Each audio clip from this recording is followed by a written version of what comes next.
मनोज जरांगे पाटील यांनी म्हटल्याप्रमाणे जी घोषणा केली होती की 30 तारखेला मी भर उन्हामध्ये शेतात कोणत्याही प्रकारची सावली कोणत्याही प्रकारचं छत न घेता मी भर उन्हामध्ये उपोषण करणार आहे। त्याच पद्धतीने आज जर पाहिलं तर आपण आज सकाळी 10 वाजेपासून त्यांनी भर उन्हामध्ये उपोषण सुरू केलेलं आहे आणि आज जर पाहिलं आपण तर खऱ्या अर्थाने 40 डिग्री सेल्सिअस पेक्षा जास्त तापमान आहे आणि एवढ्या तापमानामध्ये मात्र आता मनोज जरांगे पाटील जे आहे ते उपोषणाला बसले। त्याचप्रमाणे त्यांच्याबरोबर मोठ्या संख्येने मराठा बांधव देखील या भर उन्हामध्ये उपोषणाला बसलेले आहे। ज्या प्रकारे आमचा मराठा बांधव मनोज जरांगे पाटील यांना दैवत मानतो त्याचप्रमाणे या ठिकाणी देखील मोठ्या संख्येने मराठा बांधव या उपोषणामध्ये सहभागी झालेले आणि भर उन्हात ते देखील या उपोषणामध्ये सहभागी झालेले देखील आपल्याला पाहायला मिळते। एकूणच जर पाहिलं तर ज्या प्रकारे ज्याच्या जे काही मागण्या आहेत त्या मागणीची अंमलबजावणी होताना आपल्याला पाहायला मिळत नाही, त्यामुळे मात्र कुठेतरी मराठा बांधव जे आहेत मोठ्या संख्येने या भर उन्हामध्ये आता उपोषण करताना आपल्याला पाहायला मिळत आहेत। आणि एकूणच आपण पाहू या काही भगिनी आहेत आपण त्यांच्या देखील काय म्हणणार काय म्हणणार ताई भर उन्हामध्ये मनोज जरांगे पाटील उपोषण करताना आपल्याला पाहायला मिळते। पूर्ण अखंड हिंदुस्थान बघतोय आमचे ठाणेवाग उन्हामध्ये 45 डिग्री सेल्सिअस तापमानमध्ये उपोषण करत आहे। अग्निदिव्य त्यांचं हे उपोषण झालेलं आहे। हिंदुस्थानामध्ये अखंड हा असं उपोषण झालेलं नाहीये आणि या सरकारनं पटकन ही गोष्ट ही बाब समजून घेऊन ताबडतोब जे पाटलांच्या मागण्या असतील तर त्यांनी पटकन येऊन त्यांचं तोडगा काढला पाहिजे, कारण की मराठा खडा तो सबसे बडा आहे। लढा हा कोणी लढणार नाही, जरांगे पाटील पुन्हा घडणार नाही। आम्ही सगळे उन्हामध्ये जोपर्यंत पाटील उठणार नाही तोपर्यंत आम्ही इथून हलणार नाही आणि गावाकडच्या माझ्या तमाम माता माऊलींना आणि माझ्या भावांना विनंती करते की लवकरात लवकर आंतरवाली सराटी गाठावी, कारण की आपला ढाणा वाघ इथं एकटा पडला पाहिजे नाही। उन्हामध्ये 40 डिग्री सेल्सिअस पेक्षा जास्त तापमान आहे आणि भर उन्हामध्ये त्यांची तब्येत त्याला साथ देत नसताना देखील उपोषण करण्याची वेळ सरकार त्यांच्यावर आणते। सगळ्यात महत्वाचं म्हणजे दादा समाजासाठी असं नेतृत्व आहे की त्यांच्यासारखं नेतृत्व 350 वर्षानंतर प्रथम भेटलंय।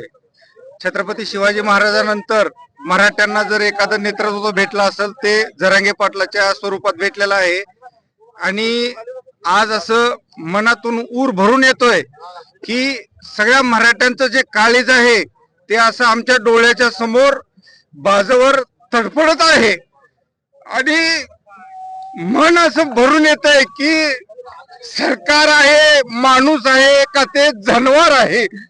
5 मिनिट जर उन्हात थांबलं तर जीवाची लाही होते आणि एवढे कठोर उपोषण करून त्यांचं शरीर साथ देत नाही हे माहिती असून डॉक्टरांच्या टीमनं वारंवार सरकारनं सांगितलंय की दादांची तब्येत बरी राहत नाही।